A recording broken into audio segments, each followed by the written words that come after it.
Starting the stream, just as a heads up. All right, starting the stream.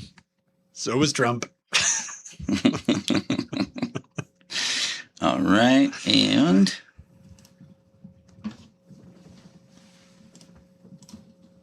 I'll start the commercial here.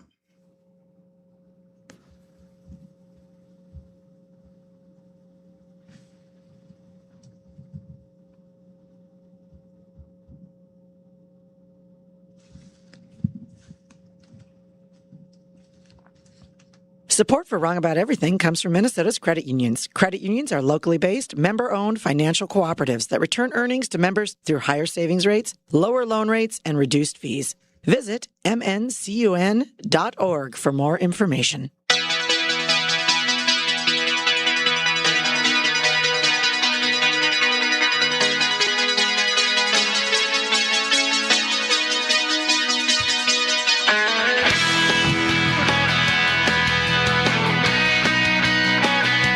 Hey, everybody. Welcome to another episode of the Wrong About Everything podcast. I am Republican strategist and Twin City Sugar, Brian McDaniel. I am Jordan cultural correspondent, Mike Franklin. I am DFL lawyer lobbyist, Matthew Bergeron. And we are Wrong About Everything. Well, everybody, welcome to Guys Night. Woo!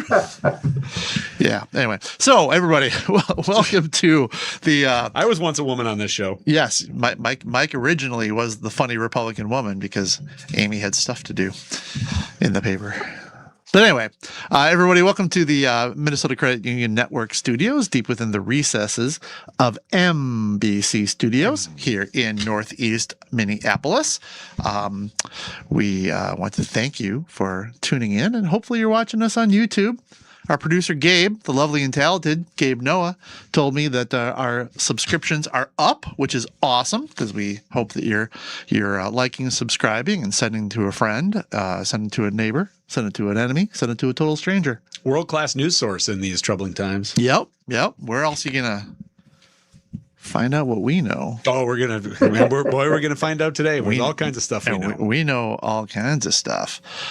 Before we get to our ads, why don't you guys have been on a lot, Franklin, for years, but I want you to remind all of our new subscribers who you are and how you're connected to all this. Sure. Mike Franklin. I've been around Minnesota politics for 20 some odd years. Good friend of Brian R. McDaniel.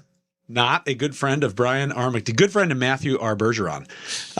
Matthew W. Bergeron. Yeah. And former mayor of Jordan, Minnesota.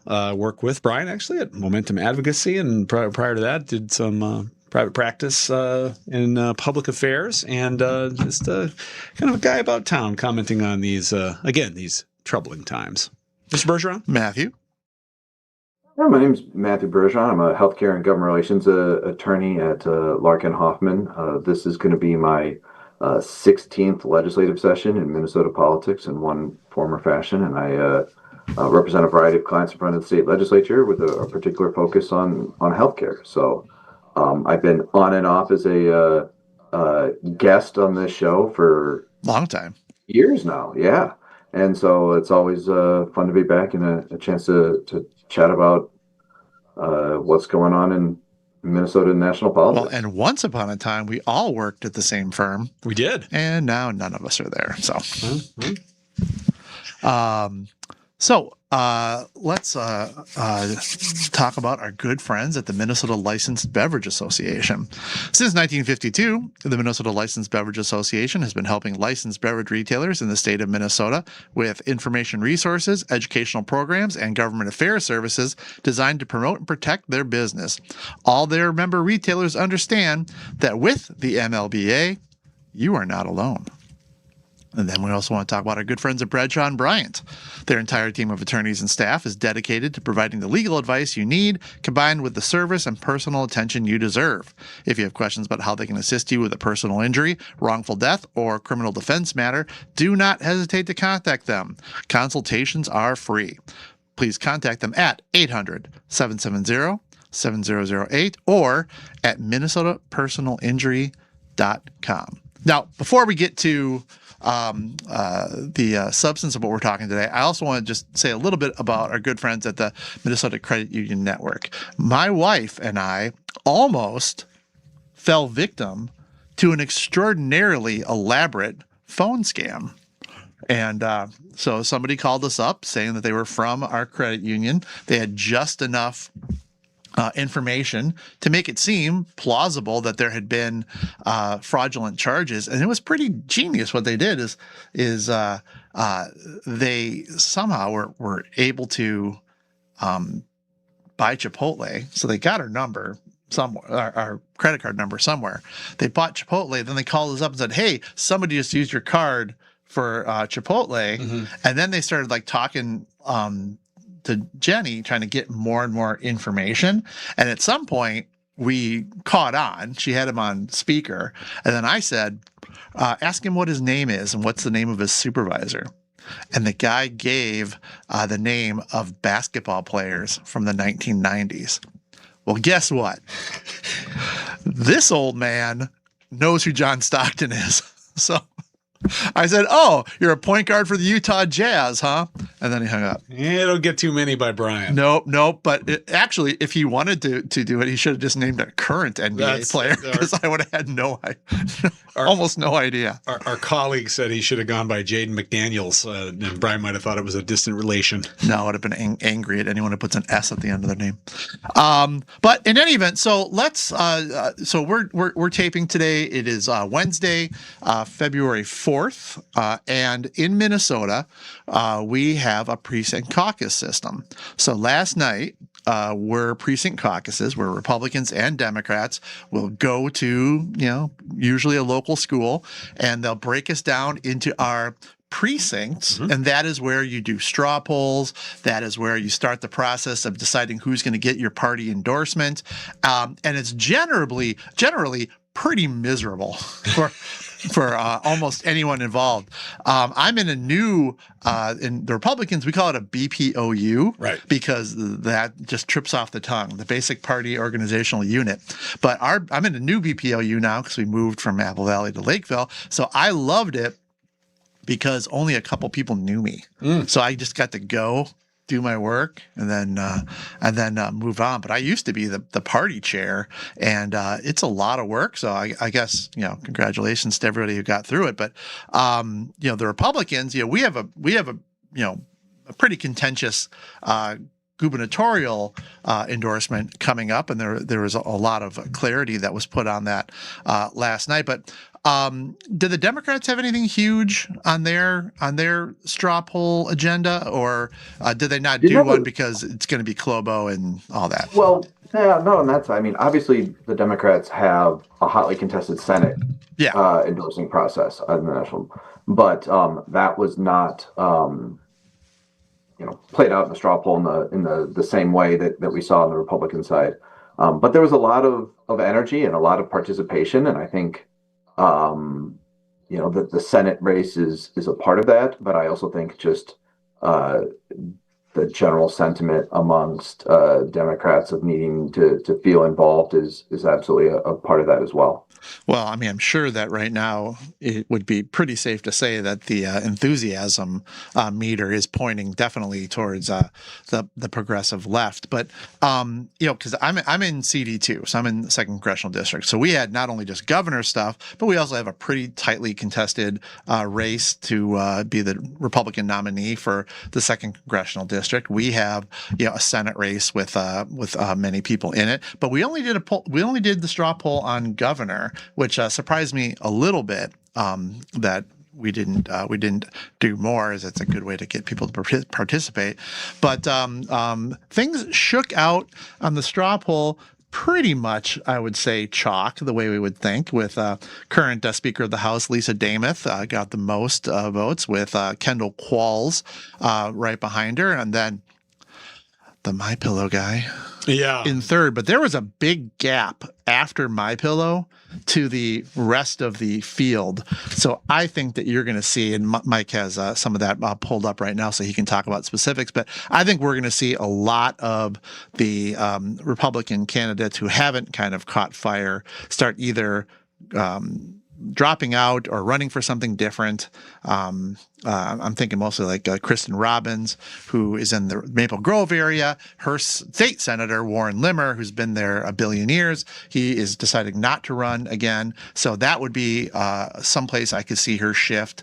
And people have been asking her to run for Senate for a long time, and she just not U.S. Senate, and that has really not seemed to be anything that she was that interested in. But what do the numbers say there? Yeah, and this is I know there are fresher numbers than this, but I just pulled up. I know people were, the part of this is a private party function, so you don't get vote returns like we're accustomed to in actually state-run elections. But with 76% reporting, which is earlier today, Lisa Dameth had about 1,000 vote lead over Kendall Qualls. I think those two were widely expected to finish kind of 1-2 last night.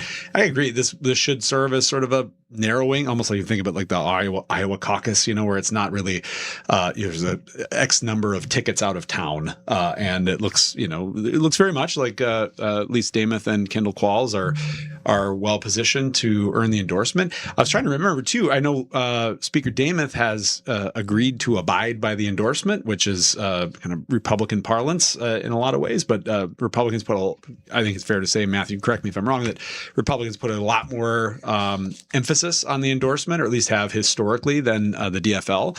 And so even though that has been eroding in recent years, but Speaker Dameth, I believe, has said she intends to abide. And I couldn't remember if Kendall had as well, but so it seems possible that there will be a Republican primary, perhaps, with some of these folks who maybe didn't do so well last night, maybe signifying that they don't have as good a shot at the endorsement. Well, and somebody like Mike Lindell, the MyPillow guy, I can't see him abiding by the endorsement if he has if he sold enough books to continue to run. Foreshadowing there. So kind of what happens is, everyone says, most people say, I'm going to abide by the endorsement because I so respect the delegates. And then if one person says that they're not gonna, then everyone's like, butts are off. I'm back in. But Matthew, what did you hear about kind of like like DFL attendance? Like, kind of what was going on with that? Again, this is a party organized event, so all the results and the polls and all that are conducted and then released by the party. Initial releases today show that the Democrats are suggesting attendance was over 30,000 statewide, which is a strong number. They're also reporting a lot of first-time caucus attendees.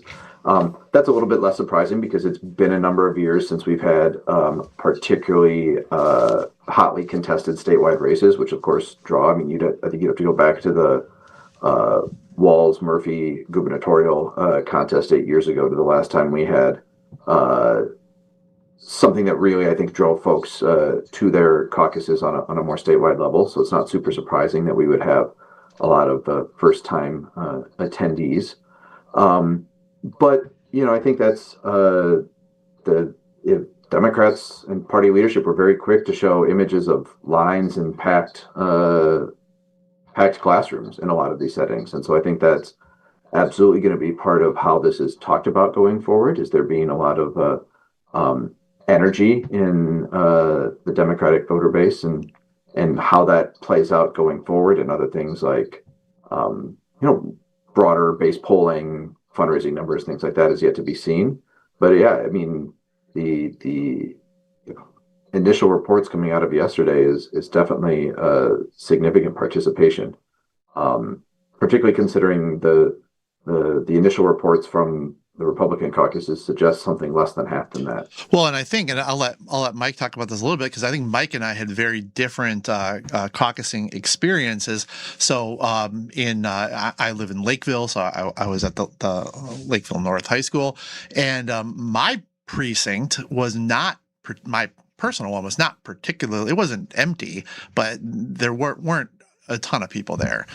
We didn't fill up all of our delegate slots and all that in our precinct. Some precincts probably did. But Mike, you made it sound last night like yours was going gangbusters. Our room was full, and from reports from friends of mine in other parts of Jordan High School, which there's 15 or so precincts that met there last night, that a lot of the rooms were full. So I think I've missed maybe one in the past 16 years, and this would be the most people I think I've ever seen on caucus night, except the 2016 election when we back when we did a straw poll for president, and so people would. I mean, there were lines out the door that night, and people vote for Trump, or as it turned out that night, against Trump, because Minnesota was the only state to vote for Secretary Rubio. Yep.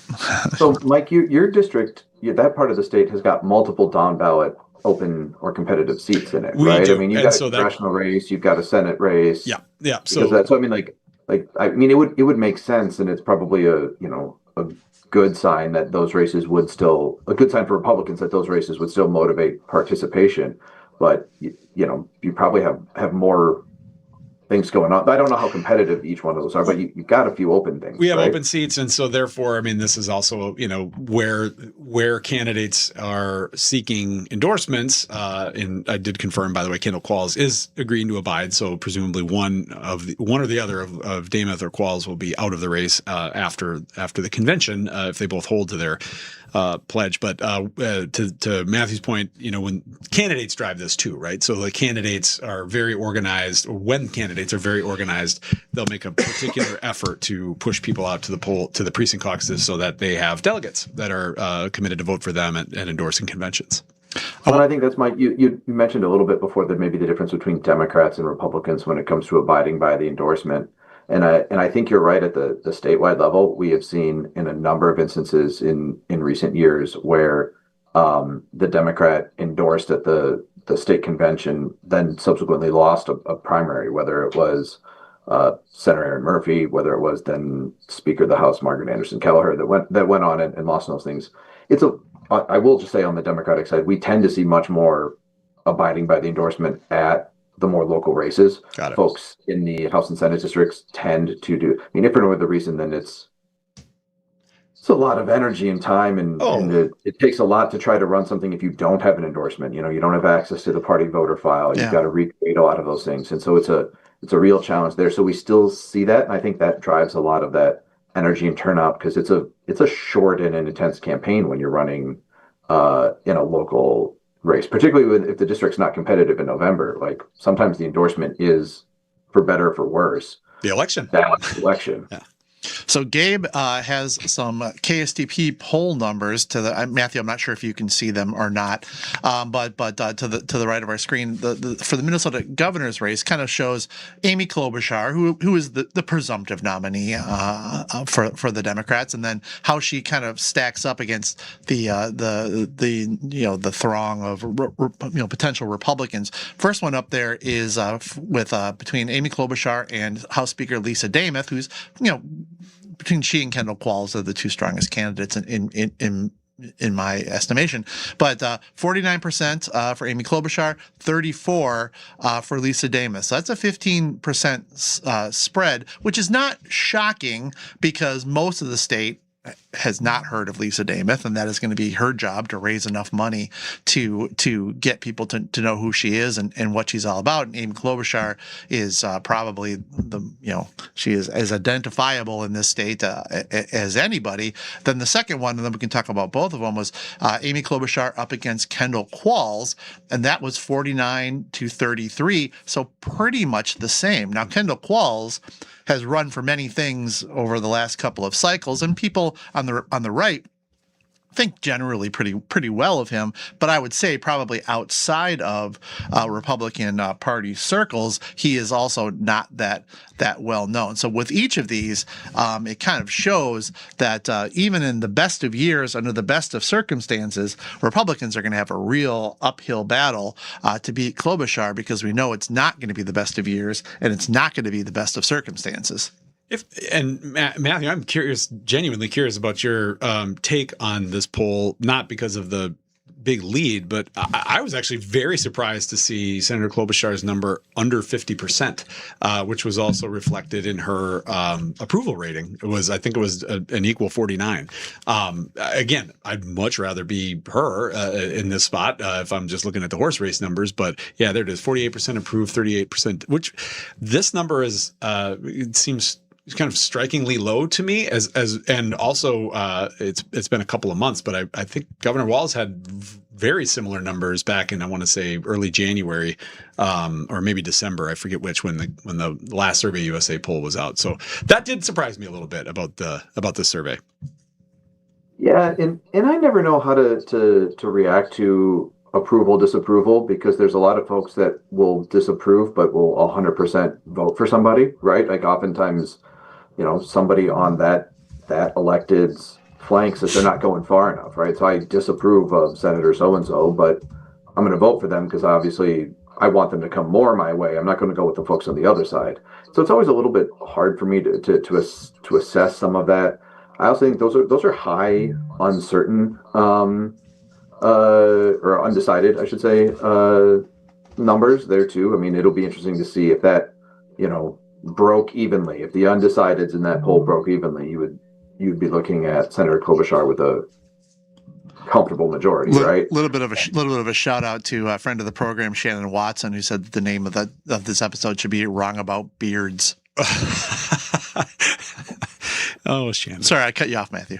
But you know what I mean? So I mean, like this is still early enough in the cycle that 17-18% not sure is significant, right? Obviously, as we move into the campaign cycle, those numbers will shrink. I think you oftentimes see undecideds in the high single digits in most polls leading up to an election. So I don't think this is anything from a Democratic perspective that you would be concerned about. Senator Klobuchar has generally outperformed Democrats statewide, both national and other statewide candidates over the last decade plus. Yeah, there's a little bit of a draft Aaron May Quaid contingent out there. I don't know that that is something that she is asking for, but I think some on the very progressive side think that Klobuchar plays it a little safe. So I can't see that really. And I think you can see that, Brian, in that there was a straw poll on the Democratic side for governor that was released showing. I think it was something like 16% uncommitted. So something of a protest vote there. That's probably in that space, a group that would like to see maybe a more progressive candidate. But that's about the same number as we saw for folks caucusing uncommitted when we were talking about presidential preference a couple of years ago and President Biden's reelect at the time. Mm-hmm. I don't necessarily know that that's going to result in a change of top of ticket the way it did before by any means, but it does suggest that there are some folks that would like to see something else, and it'll be interesting to see what happens as far as the ticket goes. I mean, that's part of it too. Yeah, is Senator Klobuchar has an opportunity to do a bit of coalition building with her ticket or other key kind of announcements that could have a big impact on that as well. Yeah, these are all fascinating times. I mean, and horrific times and fascinating times. And it's so hard. The one thing you can't do in politics, and this has been true for a long time, and it is particularly true in 2026, is draw straight line projections because, remember just a month ago, the biggest and primary story in Minnesota was fraud. And it was creating an environment that was very challenging for Democrats, such that the governor decided to end his own campaign. So, and then we've rightfully been focused on ICE and immigration since that time. And so, I guess who knows what we will be worried about a month from now, or 3 months from now, or 6 months from now, when the campaign will really be decided. But it is certainly off to an interesting start, shall we say? Yeah. So, Gabe, if you want to put up those other poll numbers just really quickly, if you could. So, if you look at the other Republican potential nominees up against Klobuchar, Mike Lindell is at 33%. Philip Parrish is at 32%. What it shows is that pretty much all the Republicans are in that 32 to 35 area. So there's not one that has tremendous support that others don't have. Mike Lindell probably has the most name recognition of any of them, other than maybe Scott Jensen, who ran in the last election. But all of them are pretty much in the same area, and it's going to come down to who raises money, which only a couple of them can, and then are they able to distance themselves from the kind of the ugliness, the ugly fights between the federal government and the state government, because other polling is showing that ICE's presence in Minnesota is very much unwelcome, and we're in the 60% numbers for that.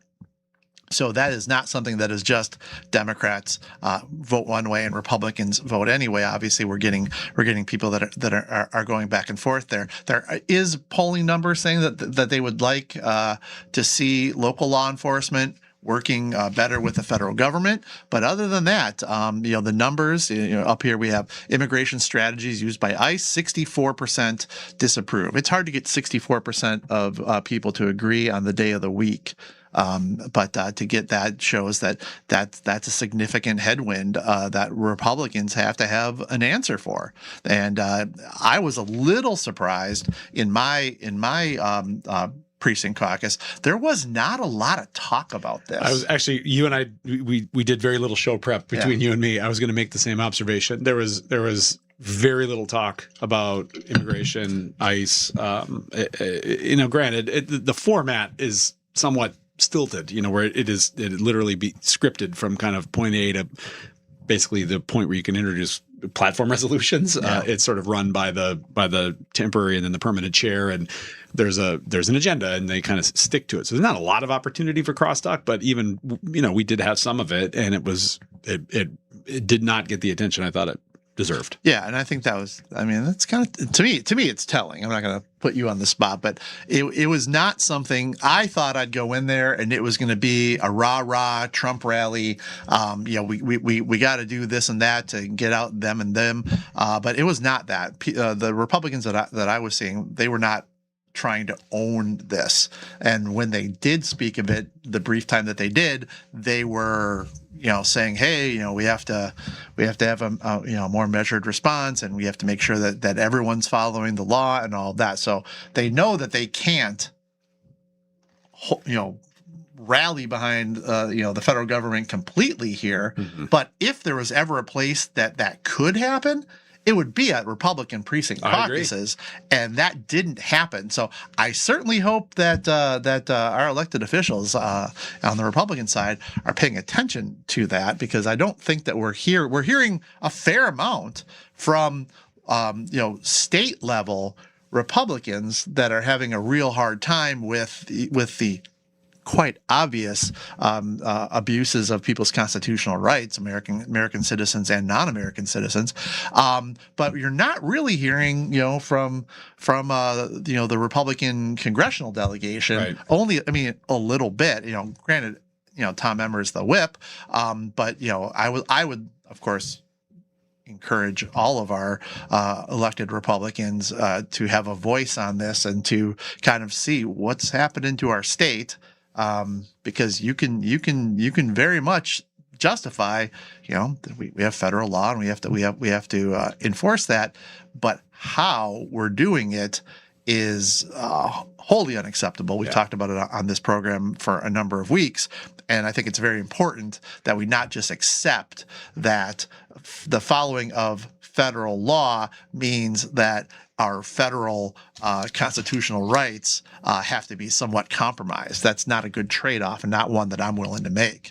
And I realize that politics has largely been a nuance-free zone for the bulk of the last decade, probably plus. But this is an area where I think Republicans, and especially office seekers at the state level in Minnesota, have to demonstrate some nuance in order to succeed, because a month ago, before ICE visited Minnesota, these immigration maybe not the tactics, but the policy was a winner for Republicans. And I'm just saying, just speaking politically now. I'm not taking a position on the issues or anything like that, but that they've managed in a month to turn it into one of the biggest negatives.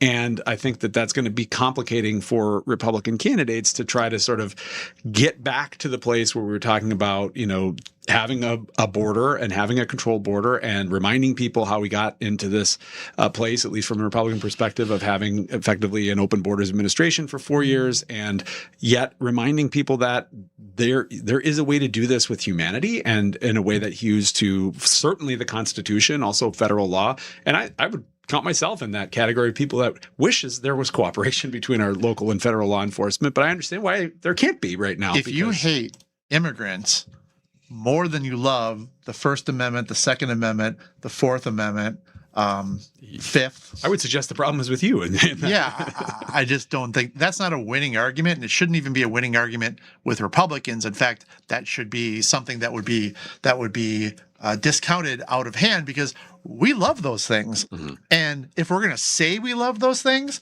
then we should actually defend them when the circumstances arise.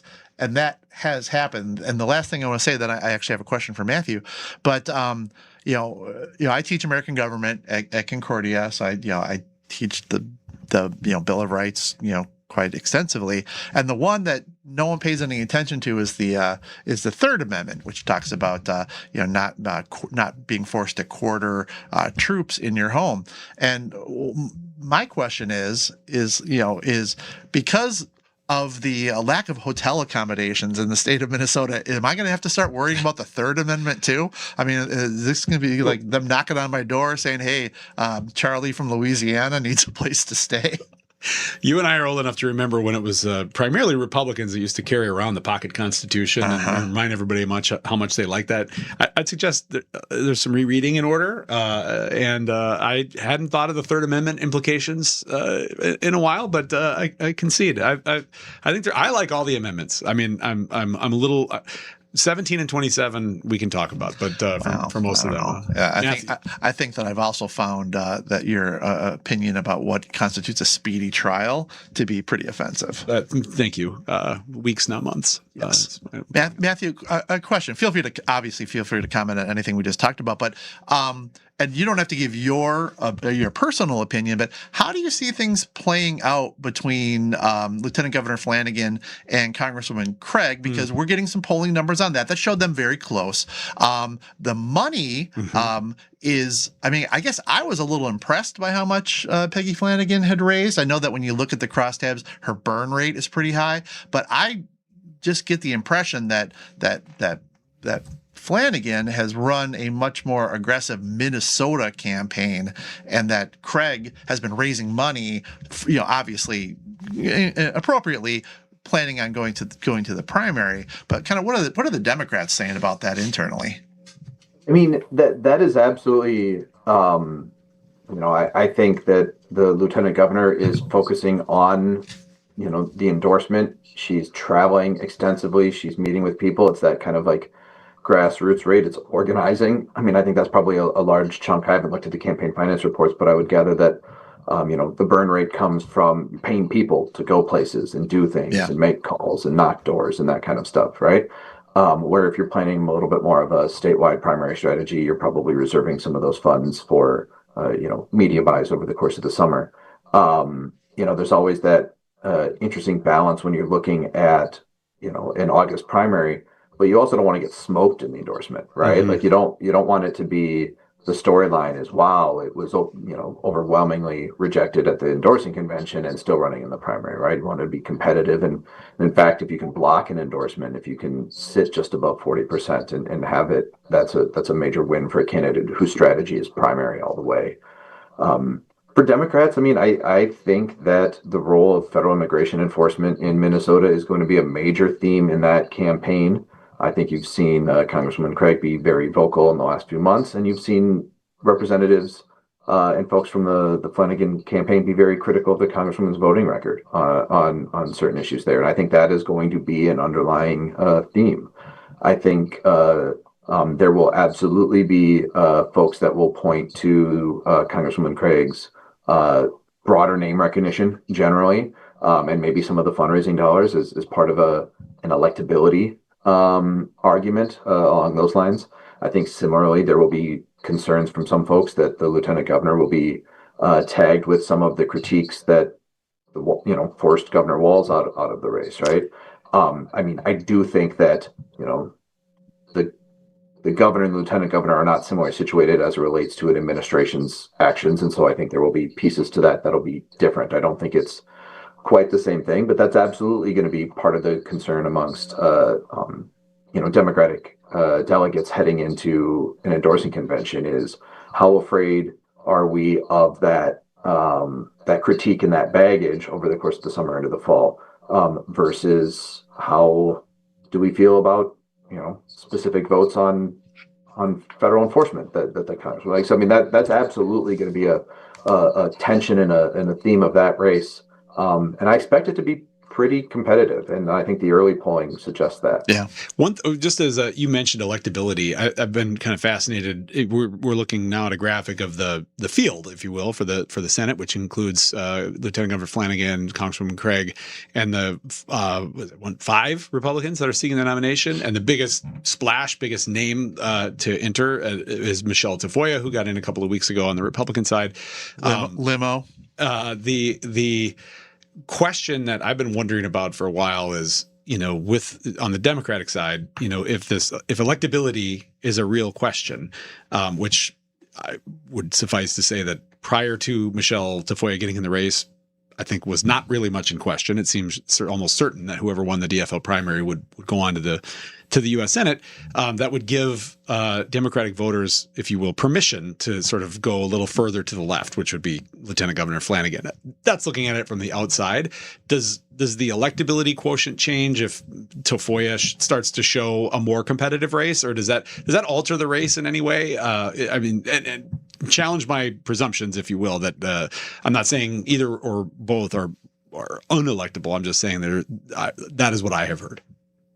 Yeah, and I think there's a couple pieces to that. One, Democrats have always seemed, or at least in my lifetime, seemed more willing to push the progressive envelope on a Senate race than in a governor's race, right? Like we've had some pretty progressive, United States senators that have been elected. And I think that's, I don't know if that's the party, the statewide electorate being a little bit more comfortable with values versus like pragmatic governance kind of things in that situation. But I mean, I think that the door is more open to different options as far as candidates go in a Senate race. And I also think that, it will be interesting to see how the Republican field kind of coalesces. Brian, you made a comment earlier about whether the straw poll would result in maybe a more heavyweight candidate or two moving from the governor's race to the U.S. Senate race, because of, I think folks saw the governor's race as more winnable 4 months ago, maybe when they got into it. Yeah. It'll also kind of depend on what, I think, if Tafoya looks like she's clearing the field and competitive, I mean, I think that absolutely could have an impact. The last thing I'll say is when you start talking about electability, I think you also have to be cautious about, it's not just who's palatable to the broader moderate election, but like who can you make sure that the base still shows up for? I think that's one of the things we've seen. If you look back in the last presidential race, one of the problems was that the Israel-Palestine conflict created an issue where voters didn't want to support the Democratic administration, right? So there is always that risk that you could lose 1% or 2% of the base who goes, no, that's just too moderate for me. I'm not going to vote that way. And then you have some kind of either a protest vote or a drop off or a skip on that line on the ballot. And you run into those situations too. So like electability isn't just about moving to the middle. Sometimes it's about the broadest swath of potential supporters. And that's just way harder to quantify when you're kind of, making it up as we go. Well, and when the Dobbs decision came down, a few cycles ago, essentially overturning Roe v. Wade, that really changed everyone's kind of relationship with the abortion issue on the Republican side. Because, the pillars of the Republican Party still are, guns, babies, and taxes. And if you're not kind of, in line with Republican doctrine on any one of those, you kind of have a little bit of an issue. But certainly the abortion issue isn't what it used to be. No, the president would be indistinguishable from a kind of conservative-ish pro-choice candidate at this point in time if he were on the ballot, at least the way that Republicans would process it. I believe Michelle Tavoya has always been a pro-choice. She has always been pro-choice, yeah. And so that is a big change for Republicans for these threshold issues. And I might add the sort of newfound respect for the Second Amendment after the shooting of Alex Preddy a couple of weeks ago. It was like reading a mirror image of a debate that was where largely Democrats supporting Mr. Preddy's right to carry and the fact that everything anybody's been able to tell, he did nothing wrong with respect to anything, but with respect to that aspect of it. And Republicans, including right up to high-ranking officials and Department of Homeland Security, flat out saying if you're carrying around a cop, you can expect to get shot, which is which is not what you say. And this has always been what the Second Amendment is about. It's never been about hunting. It's never been about all these other things. It is so the American public, the citizens of the United States of America, can rise up and defend themselves against an unjust government. Now, you can argue whether this is those circumstances or not. That's up for everyone to decide themselves. But this is exactly the teaching, the equation here. It's not about, well, you don't really need that kind of goal. Right now, people are defending themselves because they don't feel as though local law enforcement or federal law enforcement is going to do that. Mm-hmm. And if you think right this second now, if you think that only ICE should have guns, well, you and I got a problem because we don't agree, and that's asinine. And this should tell you that, yes, you can say there's too many guns. You can say maybe, this gun or that gun is too much. But the whole reason that we do this, on the Second Amendment, is in case we are in a situation somewhat similar to this. Yep, absolutely. No less a source than former Congressman Dean Phillips was one of the quotes that I saw. I'm reading directly from his tweet on January 24th. For years, in quote, for years I quietly mocked 2A Second Amendment defenders who argued arms were necessary to defend American rights against a tyrannical government. Today I apologize because I've seen it with my own eyes.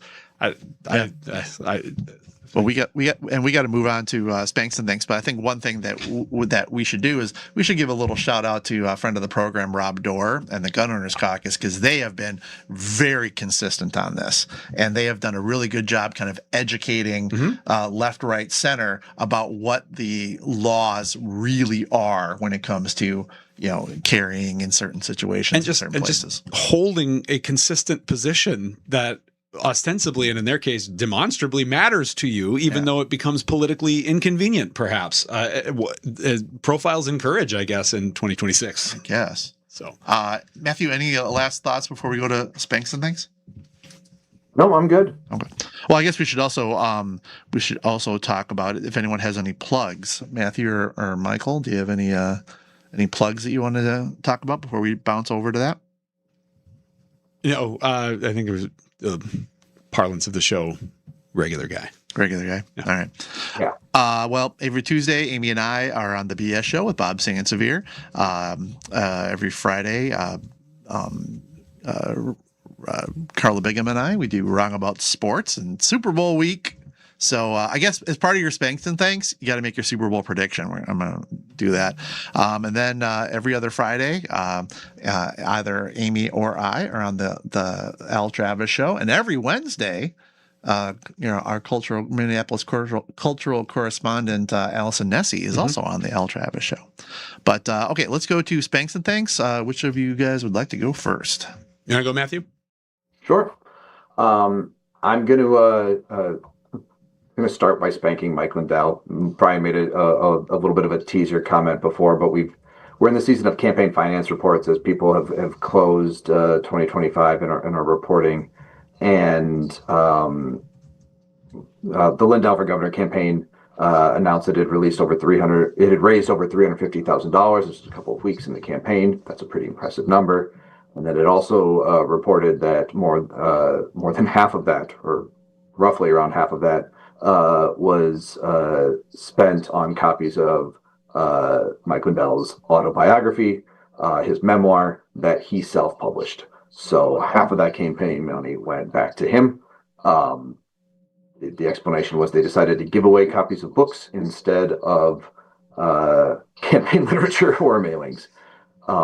That just seems wild to me. I'm going to go ahead and spank that. The grift is strong, man. Related thank. I want to thank Mike Lindell for topping the News Nation book chart for 2026. He's doing very well. The best. It's the best autobiography. Let's see. He only writes the best. Yeah.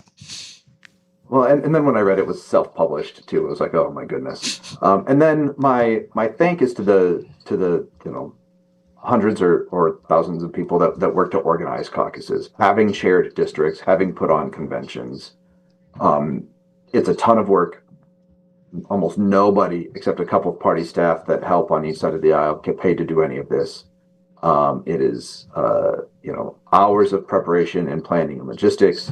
And I think you see that being a particularly difficult ask of folks in light of the current environment we're in, all the other work that people are doing to try to be present and supportive in their community, and to be able to go out and do this is huge. And so on both sides of the aisle, that's part of what makes our democratic process work. And so I want to thank everyone that organized and helped convene their caucus. Thank you, Michael. Great. I think I'm going to start with my thank, and this would be to a candidate for governor that I, candidly, and this will betray that I haven't listened to the show in the last at least 2 weeks, so I apologize to all of you for that, but Bill E. Gates Jr., who I learned about an hour ago, and I've spent a little time doing a deep dive, such that it is, on Mr. Gates. Now, admittedly, I do have a little fascination with these what shall we call them? I don't know, lower tier candidates. And I mean no disrespect to Mr. Gates. I thank him for running for office. I mean, it really does take something to put your name on a ballot. But I was amused at the website in a number of ways. One, I clicked on the about who am I? I wanted to know who he was, and I was fascinated that he is graduate from the University of Arkansas Pulaski Technical College. Go Diamond Dogs. His platform seems to be about moving really far away from the use of slogans. In fact, in two places on his main page, he talks about how we really need trained procedural leadership, not slogans, and Minnesotans can read and judge, not slogans, which is a great slogan. A little bit of memery there for you. He has a 78-page platform document, which I would be willing to guess is longer than the Democrat and Republican parties' platform documents, possibly combined. I'd have to effort that, but the 78 pages, I'll read it tonight. But I will not. And the coup de grace, and on the about page, where and part of this is just having done campaigns. I mean, sort of reading about things you wouldn't necessarily volunteer on a page. I moved in 2023. I moved to Minneapolis. So in other words, an aspirant for governor has lived here less long than Kevin O'Connell, which tickled me. And again, I don't mean to slight the man. I appreciate his his platform. He's running as a centrist, and I find that refreshing. But I just want to thank you all for bringing this to my attention. And I want to thank Mr. Gates for stepping up. Well, just remember, another candidate who people dismissed and said they had no chance. Dean Barkley? Josiah Bartlett. Oh, that's right. Yeah. And all he had was a napkin. All he had was a napkin. And a dream. And Toby. And Leo McGarry. All right. And Gabe, this on-air production meeting. Are you prepared with my spank? I have a picture of it. Did you send me video? Oh, I'm sorry. I thought maybe you were going to use the video that you showed us. I can whip it up pretty quick if we let Brian go and then come back to you. I was going to say, let's pivot to Brian. And this is a great way to close the show anyway. Yeah. Yes. Okay, so I have two spanks. The first one is going to be spanking a gentleman from Minnesota named Mark Anderson. Now, we all know a Mark Anderson. Hopefully, most of you don't know this Mark Anderson. But Mark Anderson, a Minnesota man, tried to break Luigi Mangione out of jail in New York, pretending to be an FBI agent. Oh, no. No.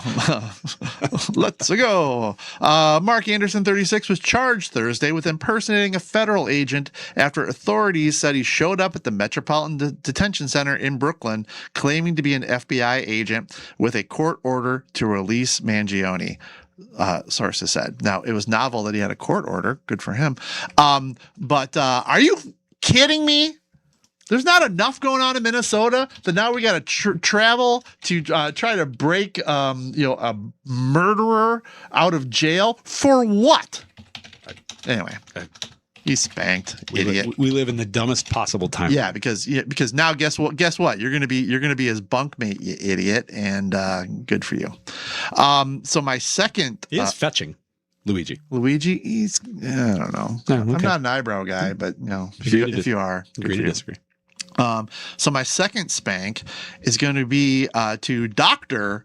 Jill Biden's ex-husband, William Stevenson, who was arrested and charged with first-degree murder for killing his wife. Are you kidding me? Thank you all very much. I appreciate it. I know. Thank you, please. Thank you. Thank you, please. Thank you. Mr. President, can you respond to the new Fox former poll that President said Joe Biden, I'm the good one. But Can we not? I feel, can we not? Yeah. But anyway, okay, so those are my spanks. I am exasperated, but Michael, why don't you finish this off? Yep. And this will go back to, I think this is either a spank or thank. It's a little bit of both. I just would submit to the viewers this video that Gabe's about to hit play on, and to the listeners, just Google Trump craps pants and enjoy the hilarity that we're about to.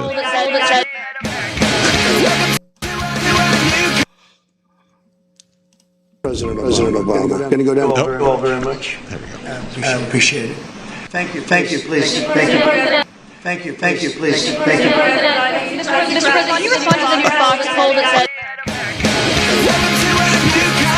said It seems. Look, I understand this won't be a universally held position, but the president's human, and is thus therefore subject to the laws of biology. From what I've seen with my own eyes, his diet isn't the best. But there seemed to be, if you slow it down, listen, like Zapruder film, like there's an audible toot in the Oval Office. And what amused me, and I think this is more of a thank than a spank, was not only the woman in green standing behind him who instantly put her hand to her like an, oh my gosh, I smell that, but the staff swirling everyone else out of the room. No questions. It was look, there's been a lot of commentary on beards today on the line. We are all 12-year-old boys at heart, and go enjoy some presidential. Brought to you by McDonald's. Flatulence. I hate everything. It's terrible. And with that, I am Republican strategist who hates everything, Brian McDaniel. I held all my natural gases in for the purpose of this show, Mike Franklin. I am DFL lawyer lobbyist Matthew Bergeron. And we are wrong about about everything. Wrong about it. Thank you, Matthew. Thank you.